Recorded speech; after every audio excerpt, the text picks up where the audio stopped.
Eh, Bienvenidos al webinar de hoy que está titulado Retos en la Evaluación Nacional de Riesgos e Impacto en la Gestión. Mi nombre es Karen Rodríguez y estaré guiando esta sesión. Cualquier duda o pregunta que tengan, pueden irla compartiendo en la sección de preguntas y respuestas que pueden encontrar en su menú. Y durante la sesión iremos dando respuestas. Igual si al final hay más preguntas, también tendremos un tiempo para responder a todas estas dudas. Sin más preámbulos, quiero presentar a nuestro ponente del día de hoy, Alejandro Lozano, quien es especialista en la práctica de prevención en lavado de dinero y experto en el campo de la evaluación de riesgos. Adelante, Alejandro, bienvenidos sean todos. Gracias, buenas tardes a todos y gracias a la firma por la invitación con este tema importante. Vamos a estar compartiendo ahorita la siguiente hora, pues muchos temas interesantes que nos arroja ahorita la Evaluación Nacional de Riesgo 2023 y los que esperamos que tanto para quienes llevan entidades financieras como actividades vulnerables, inclusive el sector primario, los puedan considerar dentro de sus programas de riesgo para evitar y mitigar este tipo de situaciones de lavado de dinero y financiamiento del terrorismo. Pues para empezar, un contexto sencillo, bueno, el objetivo de la evaluación es conocer los objetivos, perdón, es la importancia de la evaluación nacional de riesgos, comprender el proceso, la metodología, analizar los hallazgos y las conclusiones. No nos metemos mucho en ese tema. ¿Qué nos busca la evaluación nacional de riesgos? Pues identificar y analizar, comprender los riesgos de lavado de dinero, financiamiento al terrorismo y la proliferación de armas de destrucción masiva. Dentro de ese tema, importante resaltar que México está pronto a entrar en la quinta ronda de evaluaciones del GAFI. La anterior fue en 2018. Entonces sí es interesante ver qué hicimos desde la última evaluación para ver cómo nos va a ir más adelante con esta quinta evaluación.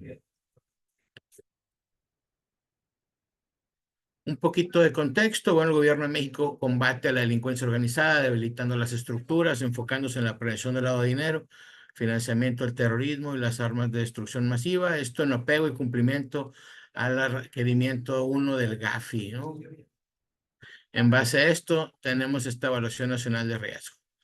Los antecedentes venimos del 2016, 2020, que ha tenido ya una maduración esta evaluación nacional de riesgo y debemos ir considerando hacia dónde va. Nos presentan nuevos retos que vamos a ir comentando más adelante.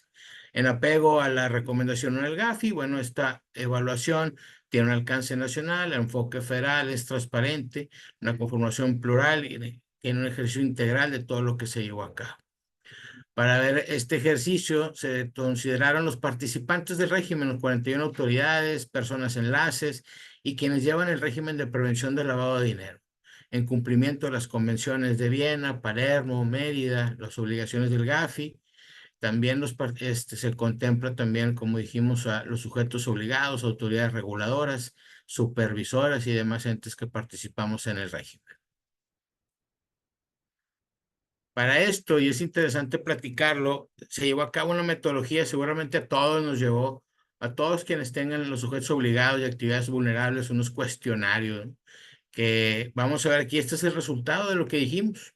Primero se identificaron, se hizo un análisis de los riesgos por sector, se hicieron diferentes matrices, evaluaciones, y dentro de esta matriz de riesgo sectoral, se evaluaron 20 sectores, se desarrollaron, perdón, 18 matrices, teniendo diferentes ponderaciones cada una de ellas, ¿no?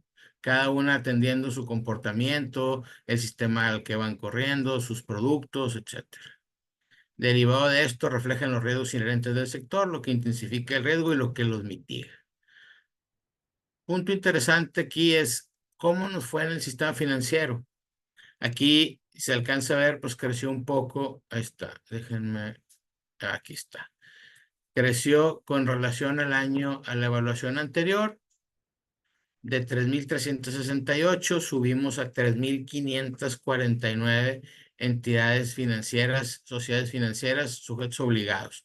La mayor parte se concentra en las SOFOMES, entidades no reguladas. Pasamos con centros cambiarios, las SOCAPs, sociedades cooperativas de ahorro y préstamo, asesores de inversión y compañías de seguro. Aquí es donde mayormente se centra esto. Y si vemos el resultado de lo que hicieron aquí, bueno, el proceso de recolección de información se someten reportes relevantes, inusuales, internas preocupantes, se realiza una limpieza de los datos para poder trabajar, que la UIF trabaje con reportes de inteligencia. ¿Qué fue al final lo que nos estuvieron llevando a cabo estos cuestionarios, ¿no? Los cuestionamientos que nos refleja la Evaluación Nacional de Riesgo. Dice, la percepción de riesgos y los productos y servicios que brindan pueden ser utilizados en alguna actividad ilícita. Aquí más de la mitad reportaron que no consideran que sus productos se puedan ser utilizados.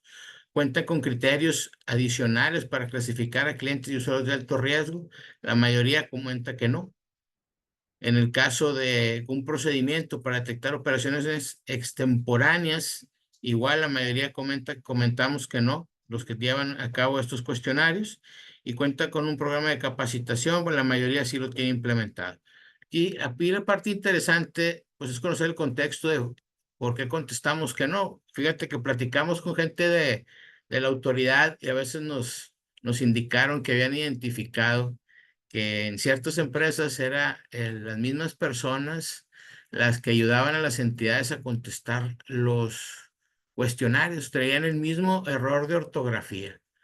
Entonces, sí es importante cuando contestamos esto entender el contexto, la importancia de hacia dónde va este cuestionario. Yo estoy seguro que sí pueden contar muchos con temas de alto riesgo, pero sí es importante ver cuáles son los criterios adicionales que deberemos de hacer.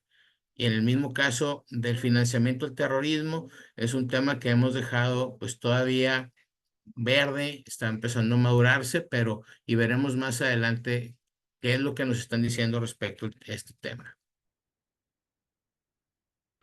En base a la evaluación sectorial del sector financiero, los mayores riesgos los presentamos ahorita en los bancos, banca múltiple del G7 y banca múltiple cambiarios, los que llevan operaciones de divisas son los que representan este tema. ¿Quién subió en este punto de nivel de riesgo? Transmisores de dinero de medio bajo a medio, uniones de crédito baja de medio bajo, medio bajo, y en el caso de seguros y fianzas se queda en medio bajo, sube el riesgo de bajo, perdóname, al revés, de medio bajo se pone abajo, seguros y fianzas, aunque para ellos todavía no es, hay unos temas que vienen resaltando más adelante que todavía nos obliga a la Evaluación Nacional de Riesgo, aunque la mayoría sí lo lleva, iremos comentando varios puntos de este sector. En el caso de las actividades vulnerables, presentó un crecimiento importante con relación a la última evaluación. Ya son 107,642 actividades vulnerables, concentrándose mayormente en el derecho de uso y goce de inmuebles, el arrendamiento, la transmisión de acciones, la venta de estos inmuebles, junto con el mutuo, préstamo y los créditos. Es importante resaltar que aquí se separa, por aquí está el desarrollo inmobiliario.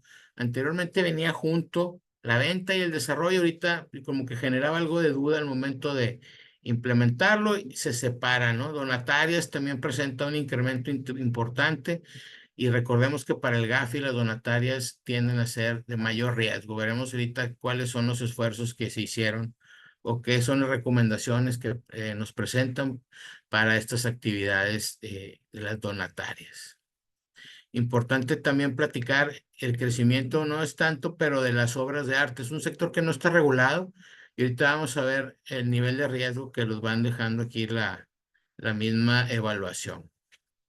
Como sabemos, ahorita las obligaciones de quienes realizan una actividad vulnerable, pues son muy básicas en el sentido de que se concentran mayormente en identificar a los clientes, usuarios, la ocupación en el caso de que se tenga una relación de negocio y el dueño beneficiario.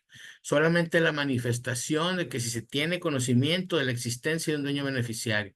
Un tema interesante y complicado, puesto que hay diversas definiciones, una parte en la ley antilavado, otra parte en el Código Fiscal. Entonces ahí es donde se va generando todo este tema que será evaluado sin duda en la quinta ronda de revisiones que tenga el GAFI. Guardar los documentos, protegerlos, brindar las facilidades de la visita y presentar los avisos. Mayormente, si se fijan, es un cumplimiento, si bien laborioso, pero no tanto como el que le presentan a las instituciones financieras.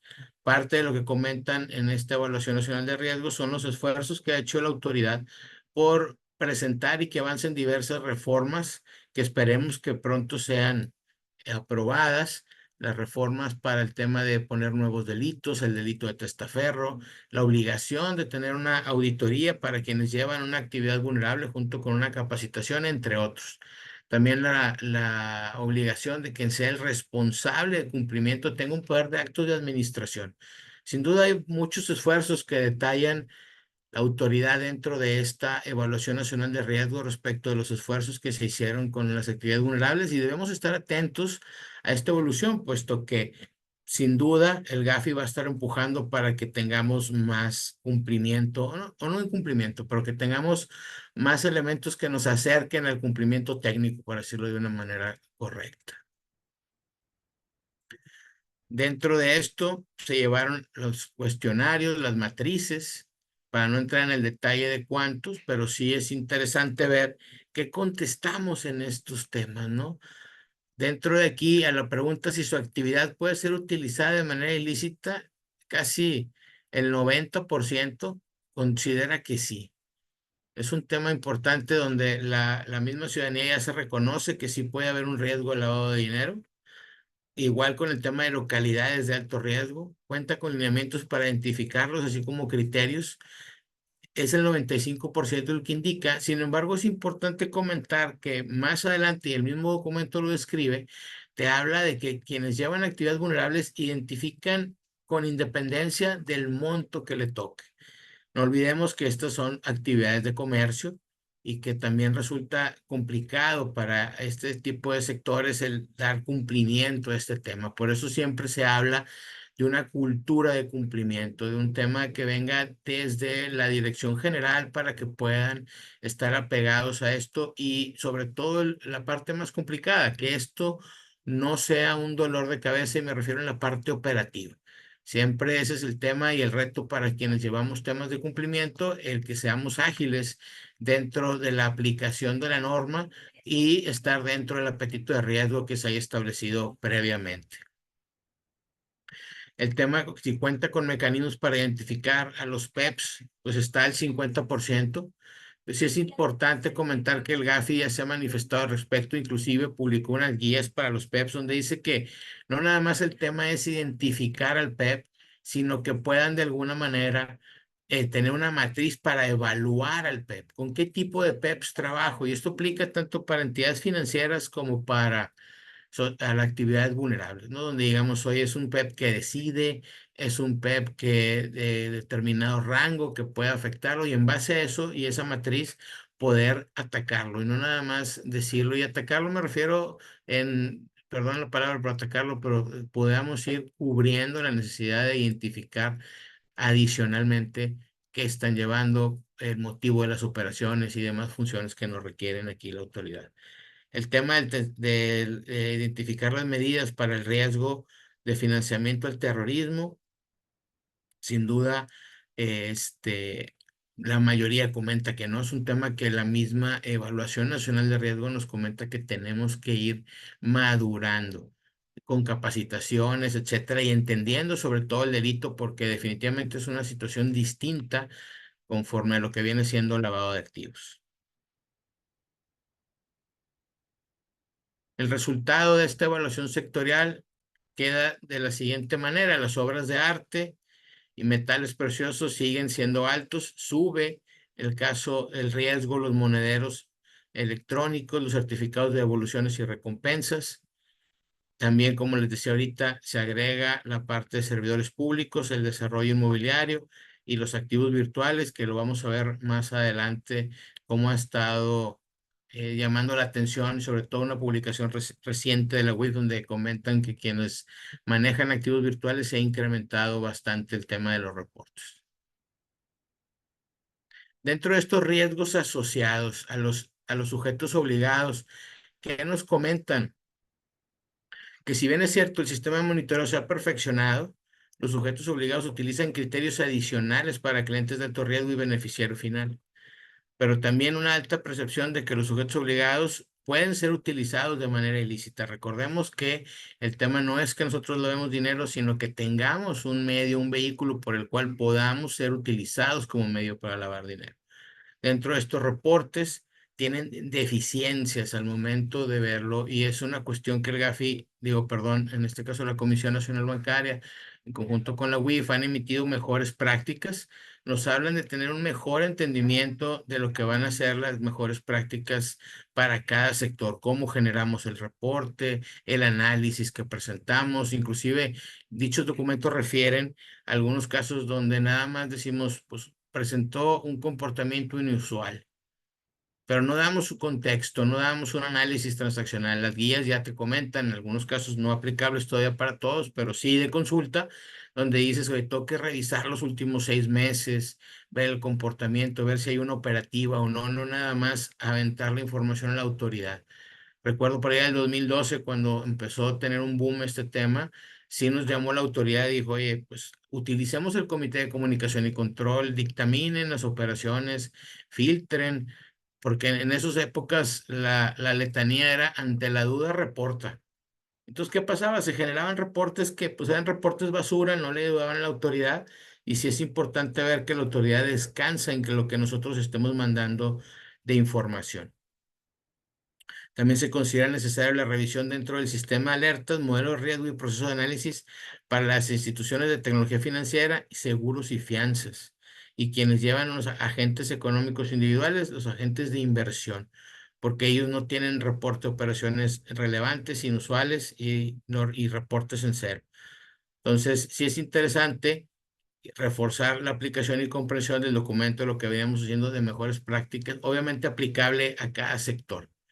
Sin duda, es importante que consideremos, como ya lo comenté, que somos parte de la ayuda que el regulador está esperando. Dentro de los sistemas de monitoreo, dice, hay monitoreo a través de identificación de clientes sin importar el monto. Aquí estamos hablando de actividades vulnerables, seguimiento de operaciones acumuladas y la solicitud de información sobre el beneficiario final. Que esto ya lo dijo, como lo comenté el GAFI, perdón, sí, la evaluación mutua del 2018, que no cumple la identificación actual del beneficiario controlador, que la simple manifestación de si conoce o no la existencia de un dueño beneficiario no va de acuerdo con lo establecido. Esperemos ahora ver en esta evaluación cómo nos va con ese tema, pero sí es importante y mencionamos este detalle más adelante, el riesgo de no identificar bien al beneficiario final. Dice, la mayoría de los sujetos obligados de las actividades vulnerables perciben que los productos y servicios de su sector pueden ser utilizados de manera ilícita. Sí es importante que vayamos viendo la parte de esa capacitación, ¿no? La capacitación que sea de acuerdo a técnicas y productos, conductas y tendencias. Si bien es cierto, parte de los retos que tiene la autoridad es que hay muchos productos, que los productos son muy dinámicos y son muy variados. Entonces, a veces va más adelante, en este caso, la delincuencia organizada que la regulación, y por eso es donde ellos se aprovechan en este caso, ¿no? Aquí dicen este tema de la capacitación, pero sí es importante porque a veces todavía ya estamos hablando en algunos casos de las ITF, de inteligencia artificial, de fintechs y todo, y en algunas situaciones estamos hablando de que todavía tenemos que limpiar la base de datos, ¿no? Que no tenemos controles con la data, entonces, como comentan bien, trash in, trash out. Yo meto información basura, me va a salir información basura. Al momento de hacer informes transaccionales, comportamientos de clientes, inclusive la información que le damos a la autoridad, pues no va a ser la correcta y entonces pudiera no estar bien diagnosticado el paciente por tal situación. Dentro de estos factores de riesgo, no entro mucho en el detalle, pero lo platicamos así. Se realiza de esta evaluación nacional de riesgo una metodología mixta de los riesgos, lavado de dinero, financiamiento al terrorismo y la proliferación de armas de destrucción masiva. De aquí se identifican los factores de riesgo. Una vez que se identificaron los factores, se realiza la búsqueda y recopilación de los datos. Por eso les comento que es muy importante la calidad de la data. Se hacen evaluaciones sectoriales, análisis de percepción de riesgo, análisis cuantitativo para poder determinar cómo está, en este caso, la percepción del riesgo y en base a eso se hacen estos factores. Hay agrupaciones, se identifican vulnerabilidades, amenazas. Para tal efecto, se ve el grado de impacto, la probabilidad de la explotación y la probabilidad de ocurrencia. En base a esto ya los elementos se les asigna un valor. No me voy a distraer mucho en este tema, pero déjame ver si cómo vamos con el tiempo. Bien. Vamos a ver cuáles son dentro de los principales hallazgos para entrar un poquito ya en carnita, si me permiten. Pues dentro del tema, el primer punto que nos comentan es el marco jurídico. Se identifican oportunidades de mejora en las medidas preventivas aplicables a las actividades vulnerables. La falta de aprobación de reformas, la falta de información sustantiva de los delitos de operaciones con recursos de procedencia ilícita, el debilitamiento de los órganos supervisores y debilitamiento de la coordinación interinstitucional entre las autoridades del régimen. Si nos fijamos, parte del objetivo de la ley antilavado, si me permiten, es mejorar esa coordinación interinstitucional. Entonces aquí empezamos con el tema de que nos falta ampliar el marco jurídico, reformarlo. Hay varios ejercicios que se han estado llevando a cabo, propuestas de ley muy interesantes. En este caso, se incluye la creación del delito de testaferro, prestanombres. Inclusive comentan que si, como ustedes saben, el delito ahorita te pide el conocimiento que los recursos provengan de una actividad ilícita. Bueno, en la propuesta de reforma ya habla que aún con un desconocimiento de que provengan de un origen ilícito, pero que de mí dependa el llevar a cabo la identificación, o que en mi nombre se intitulen bienes, con independencia de que yo sabía o no que eran producto de una actividad ilícita. Entonces, sin duda, eso nos va a dar mucho tema, entrar al análisis y estudio de esas publicaciones. Sin duda, será un reto para que lo vayan publicando, pero bueno, pues sí nos surge, ¿no? Que lo vayamos presentando. Dice, aunque la unidad de banca de valores de ahorro, la UVA, dice, existen tareas de procedimientos jurídicos, bueno, que todavía tenemos que estar presentando. El sistema de monitoreo es necesario hacer una revisión de las reglas, tanto de reportes modificatorios como extemporáneos. Deberán poder ser calificados con un nivel de prioridad desde su origen. Ahorita actualmente ya se manejan el de alto riesgo, se manejan con operativa, sin operativa, el de 24 horas, pero aquí nos permiten indicar que es necesario todavía resaltar más ese tema. Sin duda la realidad y la madurez de cada tipo de entidad es diferente. Pudiéramos ver muy maduro el proyecto en bancos, pudiéramos ver también productos, algunas OFOMs con una madurez más grande, transmisores de dinero, distintas entidades, pero sin duda el país tiene diferentes niveles de cumplimiento en este caso. Se ha detectado inconsistencia por parte de los sujetos obligados al momento de dar respuesta a peticiones. Fíjense que estuvimos revisando por ahí las multas que había impuesto la Comisión Nacional Bancaria y muchas vienen, o algunas, para no exagerar, que derivan de que el sujeto obligado no entregó la información a tiempo. Sí es importante que dentro de nuestro reporte de riesgo, de nuestro análisis de riesgo, es qué tanto tiempo nos tardamos en darle atención al regulador. Recordemos que a veces son análisis que están haciendo ellos mismos durante una investigación, etcétera. Entonces aquí sí, o no se provee la información. Inclusive nos tocó ver casos durante el ejercicio de la práctica de información que se perdió desde camiones robados, donde se robaron la información por temas de fraude, servidores caídos, información de que se cambió de bodega y se perdieron. Entonces es importante darle el debido trato a la información de los reportes y para poder estar en cumplimiento con lo que nos requiere la autoridad. Un tema interesante para las actividades vulnerables, sin duda es permítanme aquí, dice la normativa para implementar una EBR por parte de los sujetos obligados, dice no obligados legalmente a contar con una EBR, instituciones de seguro, afianzas y afore, aunque la mayoría lo hace. También para quienes realizan actividades vulnerables, se está contemplando la posibilidad de realizar medidas simplificadas para la identificación del cliente.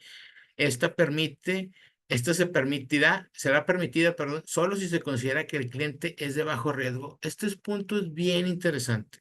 Si lo ligamos con la parte que vimos al principio, donde quienes realizan una actividad vulnerable de acuerdo al cuestionario identifican a todos parejo, aunque haya la obligación o no,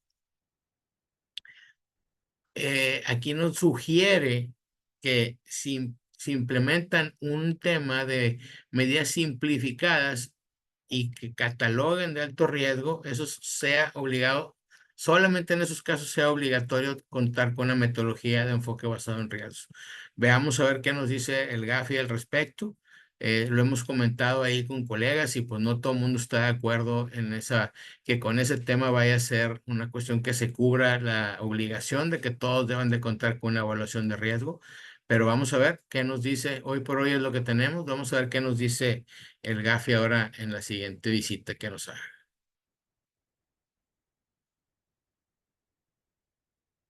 Perdón que se me haya movido esto, pero lo vamos poniendo.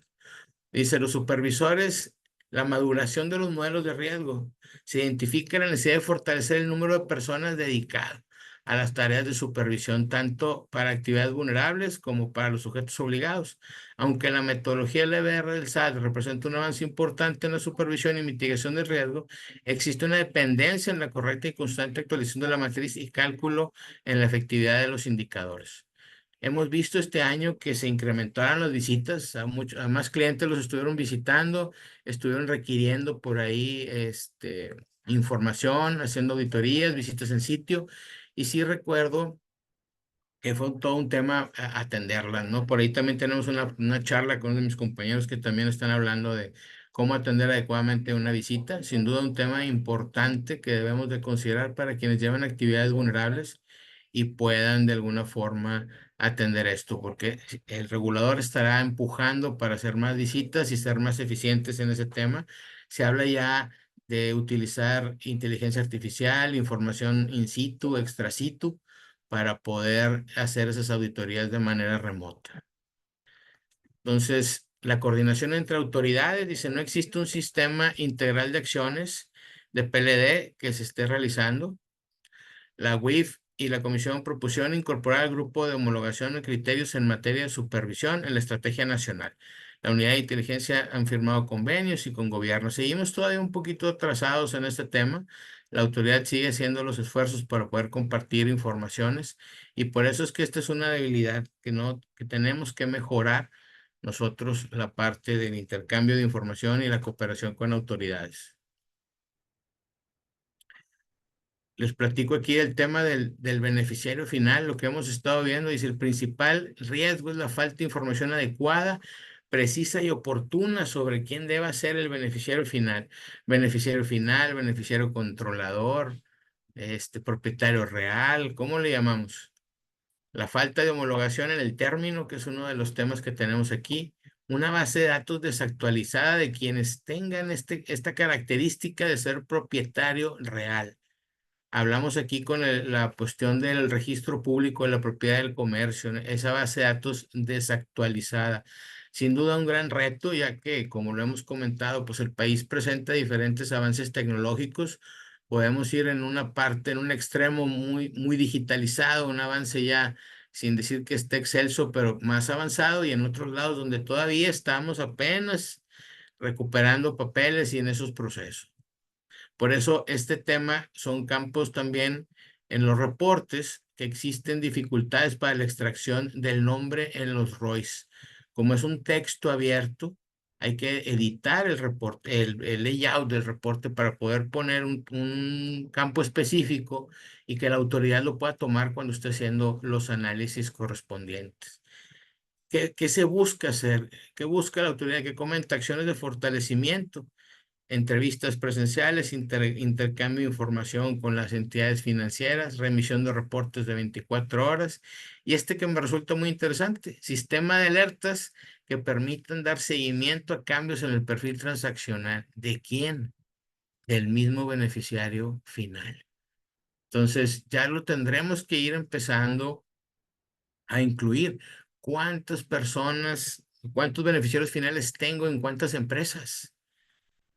De repente que podamos ver, oye, este representante legal, pues es el único que hay en ese estado porque tiene como 100 empresas y no está mal. La cuestión habrá que entenderle y esa es la parte de cumplimiento, cuál es la razón de tal motivo. Si hay despachos que se dedican a abrir empresas y no hay ningún problema. La cuestión es entender y dar un perfil transaccional de esos clientes y pues como decíamos, mientras haya una razonabilidad en la operación, pudiéramos avanzar, pero sin duda desde la identificación, aun y cuando la autoridad nos ha dicho qué debe ser, a veces nos atoramos en la definición, pero para los que ya están claros, pues ese beneficiario final es el que ejerce el control de la sociedad. Y por ahí nos dan 5 elementos donde deba ser considerado el beneficiario final. Sí es importante, y aquí pues entraríamos en mucho tema de profundidad, pero sí los invitamos a que vayamos reflexionando hacia dentro de la institución, cómo los estamos identificando, si sale algún tema donde tengamos que establecer un perfil transaccional sobre ellos, ¿cómo lo haríamos? ¿Está nuestro sistema preparado? ¿Cuánto tiempo llevaría para implementar el sistema o para poder tener la data, ¿no? Déjenme moverle aquí si me disculpan. Sistema de supervisión. Dice, bueno, debilidades sustanciales identificadas, una constante actualización del marco legal que permita normar los nuevos servicios y productos, lo que platicábamos ahorita. Estamos viviendo un boom tecnológico que va sacando nuevas formas de hacer negocio, nuevas formas de ofrecer créditos, productos, identificar al cliente a distancia, de manera remota, etcétera. Entonces, sí es importante que tengamos claro eso y podamos de alguna manera, eh, pues vaya, se identifique como una debilidad en este caso. Una identificación de las vulnerabilidades son utilizadas por la organización criminal para la comisión de estos delitos.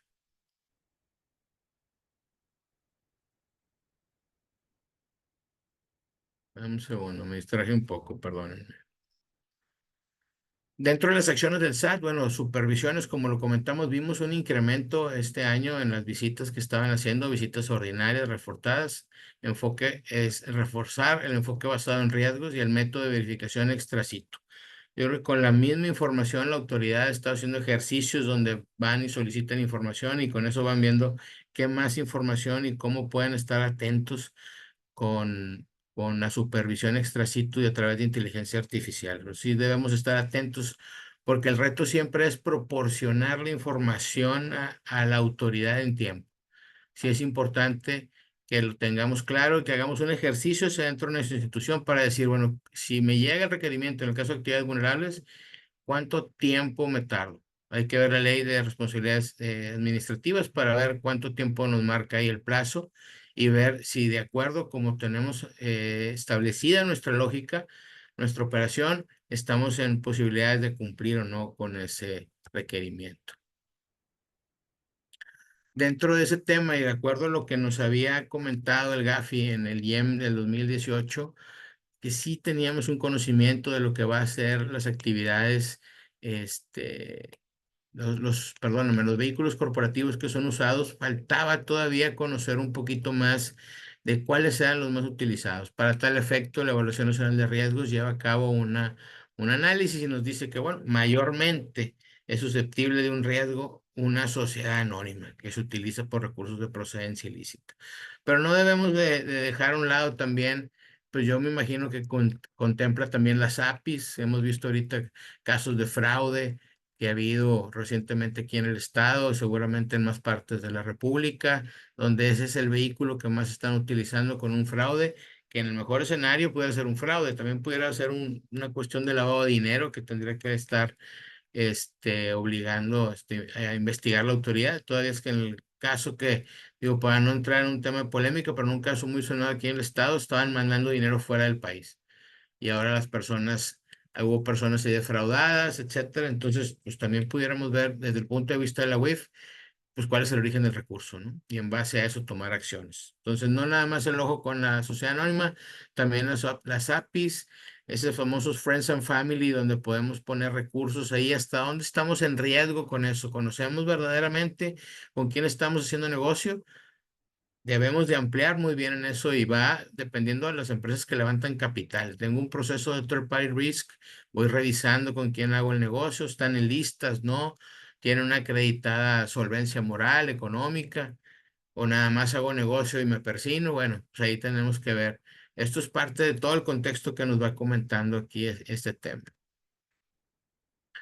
Pues dentro del tema del lavado de dinero, una parte muy importante que sí, sigue siendo latente y que debemos considerar es pues la delincuencia organizada. Las organizaciones delictivas han expandido sus actividades más allá de narcotráfico, robo, extorsión, secuestro, trata de personas y producción de drogas sintéticas.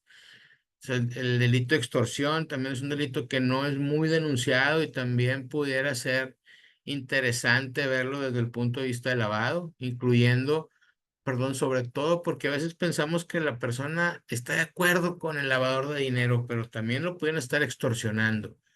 Pues cuando identificamos clientes, oye, pues si es la persona, sí es, pero está extorsionado. Lo están amenazando. Es una persona que está viviendo trata. Entonces tenemos que ver hasta dónde más podemos estar siendo atacados o invadidos por la delincuencia organizada. Nos tocó ver un caso donde, y lo comento, digo, sin dar detalle, pero por relajar una política de recursos humanos, contrataron gente de la delincuencia organizada y cada vez se fueron teniendo incidencias, mayores incidencias, hasta que ya la empresa no supo ni qué hacer, no sabía cómo reaccionar, cómo lo ataco, los corro, los reporto y los corro.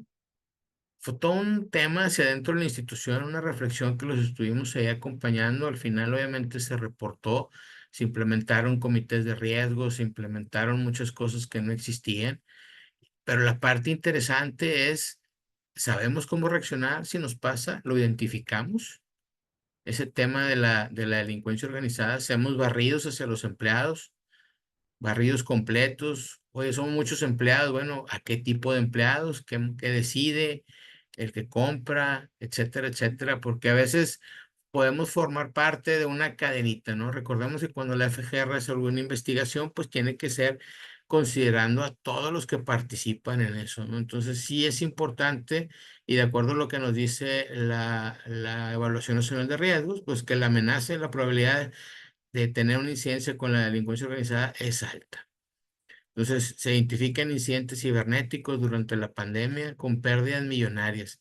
Es importante, una vez fuimos a dar una plática y pues oh, aquí estaban todos, y estaban todos centrados en el área comercial. Me dijo, Alejandro, aquí está nuestra área comercial. Ah, muy bien, para que les digas y les platiques y les digo, oigan, ¿y el de sistemas? ¿Hay alguien aquí de sistemas? Nadie. Digo, porque a lo mejor, pues aquí les vengo a sacar el petate del muerto, ¿no? Ahí viene el lobo, y va a haber multas, pero la delincuencia organizada va a ir a agarrar al cuate de sistemas y él lo espera, lo lleva y dice, nada más me vas a pagar este switch 2 días, 3 días, una semana, me mueves estos datos para que el oficial de cumplimiento no se dé cuenta, para que no salte la alerta, para que no se mande el reporte, o se mande con otros datos. Entonces, ¿hasta dónde? Nosotros como responsables de cumplimiento tenemos claro esto. Sin duda es un reto que tenemos que ir aprendiendo más temas de tecnología, ¿sí? Desde cómo funcionan las herramientas tecnológicas, cómo se captura un código, qué es un código. Obviamente no pretendo que sean los expertos, aunque no estaría mal, pero habría que ver un tema de una dualidad de funciones en el sentido de decirte, bueno, que el oficial de cumplimiento conozca de sistemas y que el de sistemas conozca de cumplimiento. Él sepa qué se espera de ellos para temas de controles, para temas de lavado, quién cuida al que revisa, ¿no? Entonces, sí es importante que tengamos eso claro ahí, por favor, para el momento de que estemos viendo, ¿no? Dice la fragmentación de grupos delictivos. Hay una parte, perdón, que vi en un libro del Instituto Nacional de Ciencias Penales, donde hablaba de distintas formas de la delincuencia organizada, y en ese punto había un grupo nuclear donde hablaba que todos los miembros de ese grupo no se consideraban ellos como parte de la delincuencia organizada. A veces cuando pensamos en delincuencia organizada, pues pensamos que es algo normalmente con armas, mucha violencia, etcétera. No diciendo que no lo sea así, pero también hay una parte donde no se ejerce esa violencia o se ejerce de una manera diferente. Podemos ver una persona que esté haciendo una actividad, recordemos que hay delitos de acción y delitos de omisión. A lo mejor es, pues nomás no hice lo que tenía que hacer. Entonces, ¿hasta dónde tenemos identificados esos temas, considerando que también la corrupción es un tema muy fuerte que tenemos en el país? El volumen de recursos de procedencia ilícita, ¿qué nos comentan ahorita? Bueno, que no hay una metodología clara, ¿no? para establecer cómo medir con precisión el volumen de recursos de procedencia ilícita. Voy a ir avanzando un poquito el tema de corrupción, pues muy, muy visto en ese sentido. Una parte bien importante, la cuestión de la cultura de la legalidad. ¿Sí? Me llama mucho la atención esta sección donde hablamos, que dice que gran parte de los jóvenes no respetan la ley. Pues esto es carnita, esto es abono para la delincuencia organizada, ¿no? El que no tengamos una cultura de legalidad que se viva.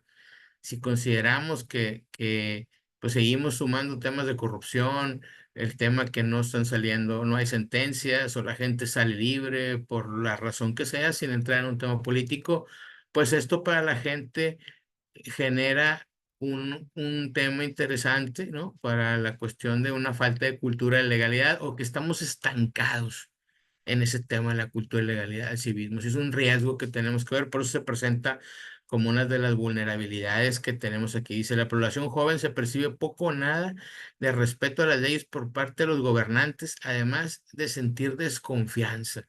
Sumémosle ese tema con corrupción, pues la gente dice, ¿para qué? Si como que ya te lo vas a robar. Entonces, todo ese boom es aprovechado por la delincuencia organizada para seguir haciendo sus negocios. La impartición de justicia, todo un tema. No quiero entrar mucho en ese tema por temas que como está la situación ahorita, pero sí es un área de oportunidad y sobre todo en el caso de que existen muchos temas de impunidad, perdón, no esa es la palabra que se me estaba yendo, no había impunidad, hay mucha impunidad al respecto, entonces pues seguimos poniéndole abono a esos temas, ¿no? Movimientos transfronterizos, sumámosle corrupción, manejo una agencia aduanal.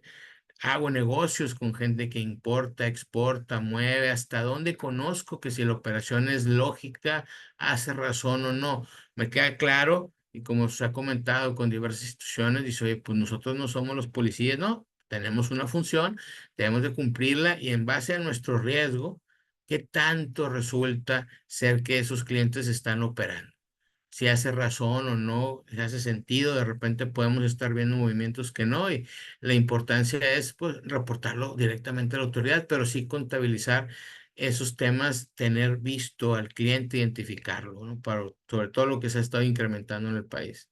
Los dólares en efectivo, se plantea la incertidumbre sobre si las restricciones impuestas han logrado mitigar esta vulnerabilidad, pues los cambiamos a pesos. ¿Sí? A lo mejor ya no usamos tanto el dólar, lo cambiamos a pesos. Y sigue siendo el tema interesante como un riesgo, ¿no? De operar con dólares en efectivo. Los volúmenes se siguen generando con la autoridad. Los volúmenes, aunque haya una prohibición para operar dólares con efectivo, pues abren más cuentas, se busca. La delincuencia organizada siempre, así como todos estamos ahorita preocupados y estamos aquí adentro, viendo qué podemos hacer, pues ellos también, pero para ver cómo pueden pasar y cómo se pueden aprovechar de lo que estamos haciendo nosotros. La infraestructura de mercados financieros, bueno, sí, se ha utilizado mucho ese tema para incrementar el uso de los mercados, ¿no? El SPAY, para poder así utilizarlo. Existe la posibilidad de que el lado de no se realice a través de transferencias internacionales. Entonces, todo eso, manejo transferencias internacionales, si se fijan, pues mi riesgo sube. Lo mando para acá, tengo que tener monitoreos más detallados, más extensos, más constantes y sí tener claros los criterios para cuándo va a ser una operación, cuándo se debe generar un reporte, porque sigue siendo un tema de estructura complicado que tenemos aquí con esto.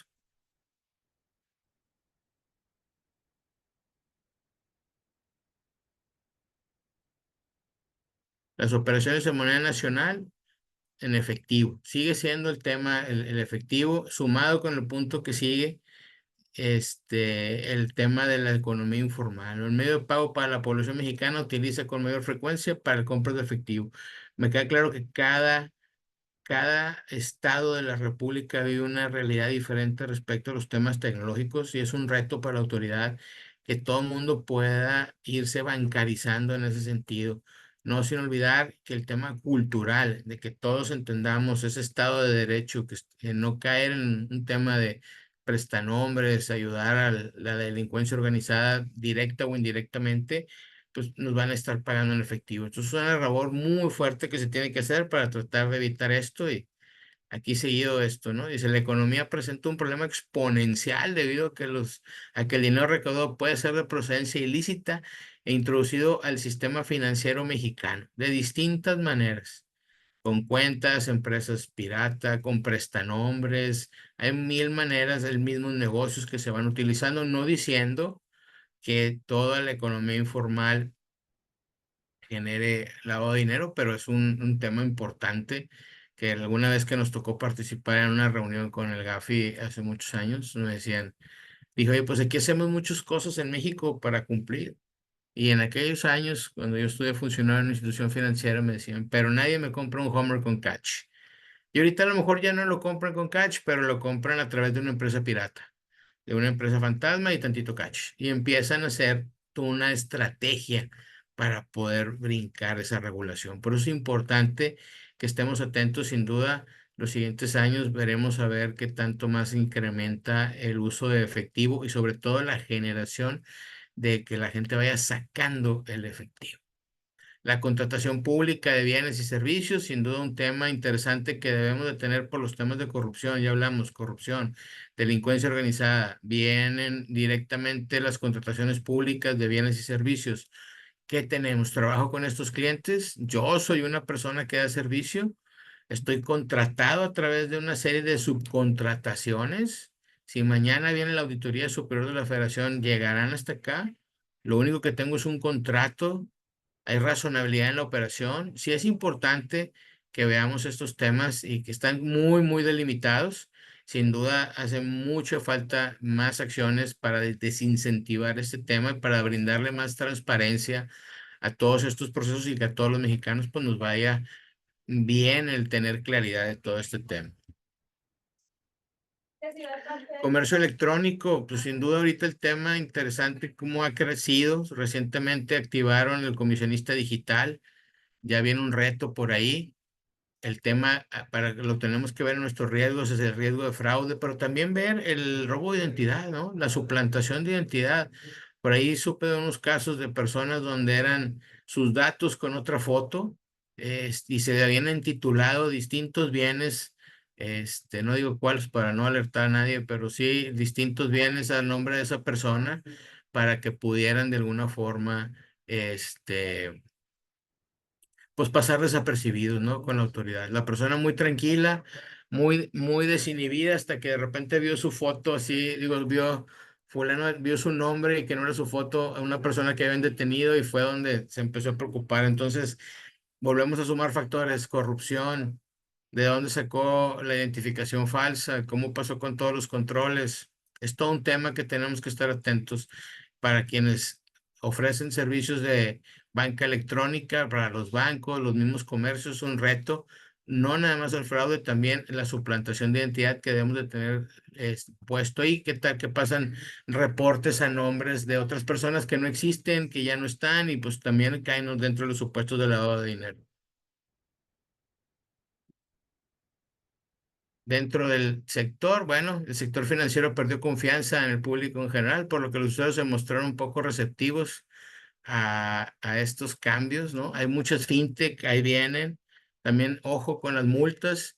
Tenemos que ver a veces que hay sanciones que, por temas de cumplimiento regulatorio, no diciendo que sean de lavado de dinero, temas de control interno que a veces están puestas ahí también las multas de lavado de dinero como un tema de control interno, al final de cuentas lo son.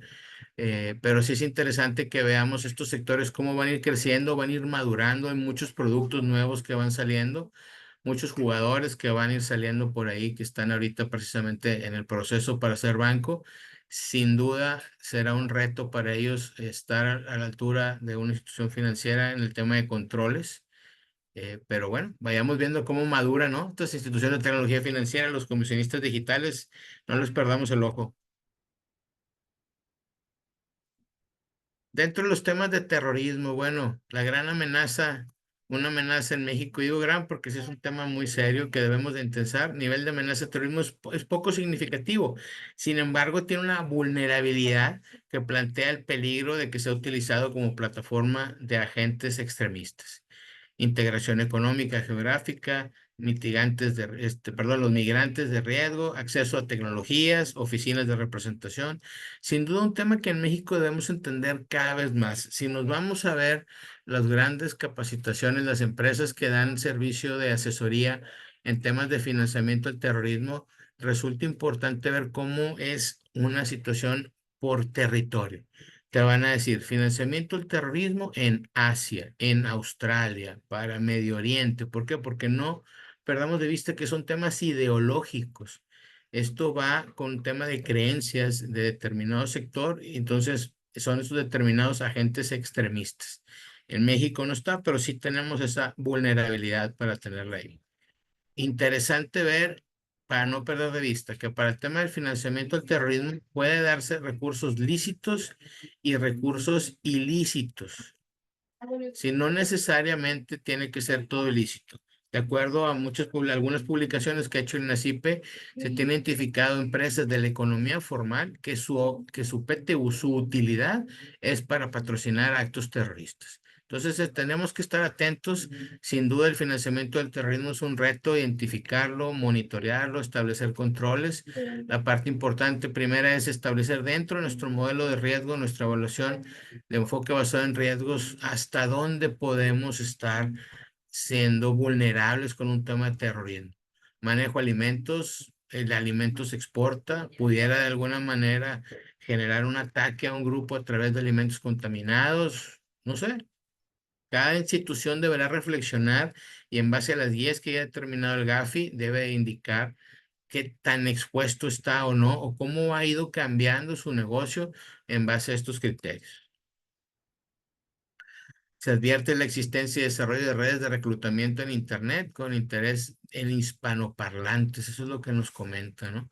En riesgo de que una persona sean cooptadas y radicalizadas para apoyar al terrorismo. Vuelvo al tema que comenté ahorita, es un tema de creencias, ¿no? Donde dice, ese riesgo se agrava debido a la probabilidad de que se desarrollen formas de pensamiento muy rígidas y excluyentes que puedan fomentar o iniciar el proceso de una radicalización.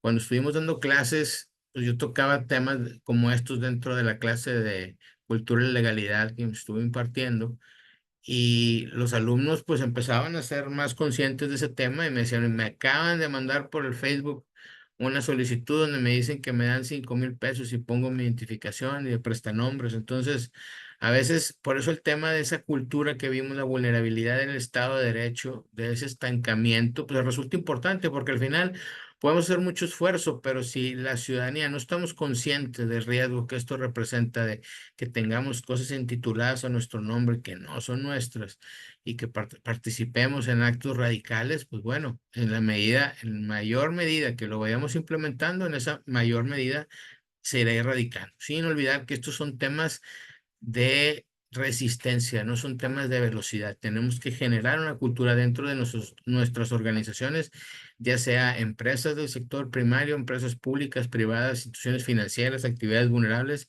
Ese debe ser un must que tenemos que ver ahí. Igual, la posición geográfica que nos genera con Estados Unidos, bueno, nos pueden usar de trampolín para poder tener ese medio, ser de medio, no directo, pero a través de lo que comentábamos ahorita, la capacitación en temas de financiamiento al terrorismo. ¿Qué es? ¿Cómo se come? ¿Cómo lo identifico?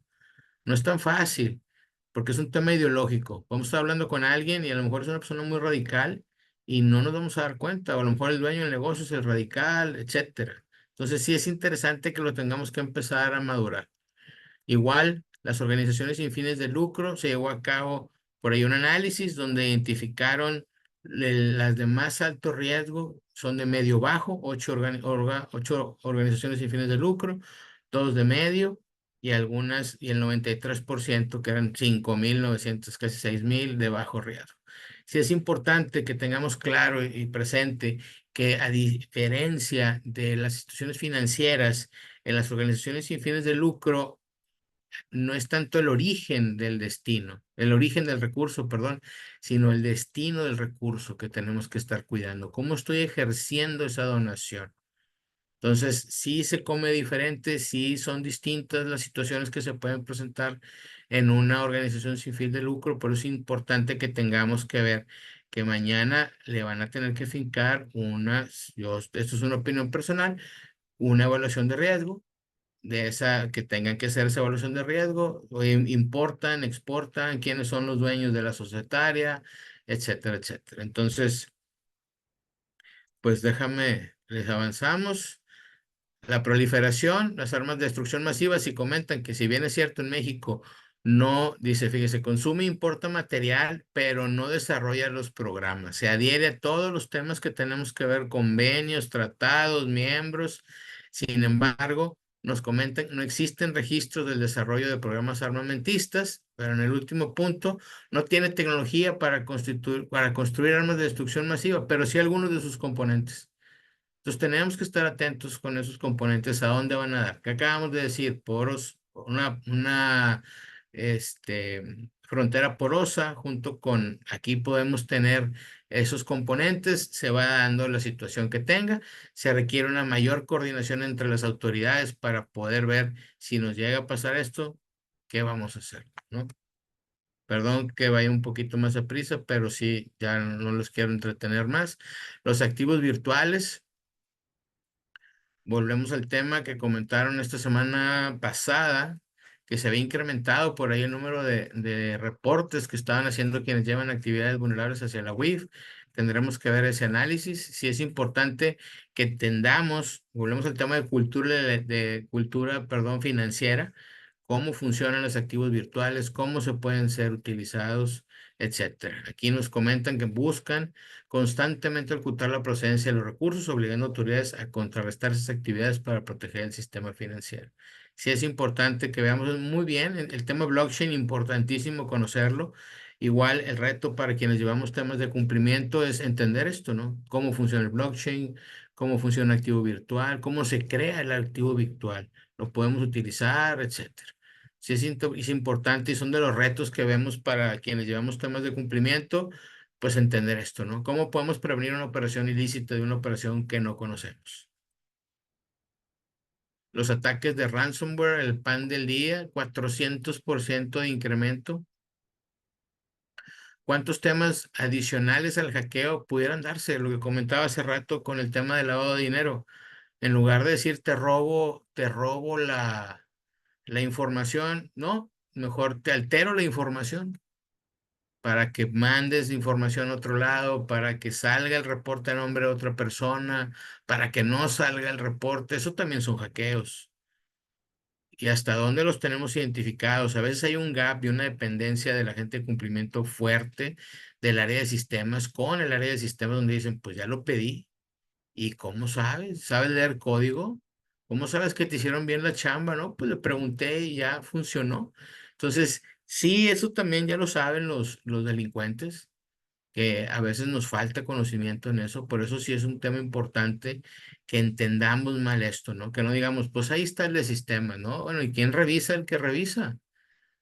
Auditorías, revisiones, que con mis compañeros aquí en la firma que se pueden utilizar, pero también con un entendimiento en prevención del lavado de dinero para que puedan decir, oye, ¿hasta dónde con ese riesgo, con ese enfoque, me pueden ir deformando esta información, mandar mala información, equivocada, y pues nunca va a salir el reporte? Le va a llegar a la autoridad, sí, auditamos y todo, pero el reporte salió chueco. No hay un control ahí. ¿Hasta dónde? Eso sería interesante revisar para todos, ¿no? La pandemia. Bueno, nos expuso también las debilidades. Pusieron en marcha diversos mecanismos para mitigarlo como riesgo emergente. Sí es interesante ver, ahí viene otra vez la pandemia. Digo, no la pandemia, pero se está incrementando, al menos aquí en el estado, ese índice. Esperemos no llegar otra vez a esos niveles, pero sí empezamos a ver el boom, vendo cubrebocas, necesitamos esto, sumémosle la cubreboca para la organización sin fin de lucro, vamos sumando factores en nuestra matriz de riesgo, ya qué tan cómodo nos vamos sintiendo. Entonces, sí es importante, pues esperemos que esto les haya funcionado, les sirva mucho. Me voy a pegar en 5:59. Muchas gracias por su tiempo. Esperemos pues esto les haya servido como un heads up muy rápido. Sin duda es un documento muy extenso que podemos desarrollarlo más. Tuve que hacer una presentación un poquito más corta, pero Encantado de poder platicar con alguien más que quiera, hoy, mañana, pasado y desarrollar lo que guste. Muchas gracias. Gracias, Alejandro, y gracias a todos por su tiempo que nos dedicaron el día de hoy. Si tienen alguna pregunta, aquí están los datos de licenciado Alejandro, en donde pueden contactarlo, agendar una cita ya con un especialista que es él, nuestro experto. Y durante los próximos días recibirán un correo electrónico en donde vendrá la grabación de la sesión.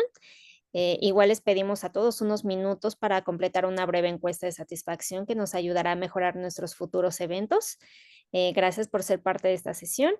Gracias, Alejandro, y nos vemos en la próxima. Que Gracias tengan por la buena tarde invitación y todos. saludos a todos. Gracias.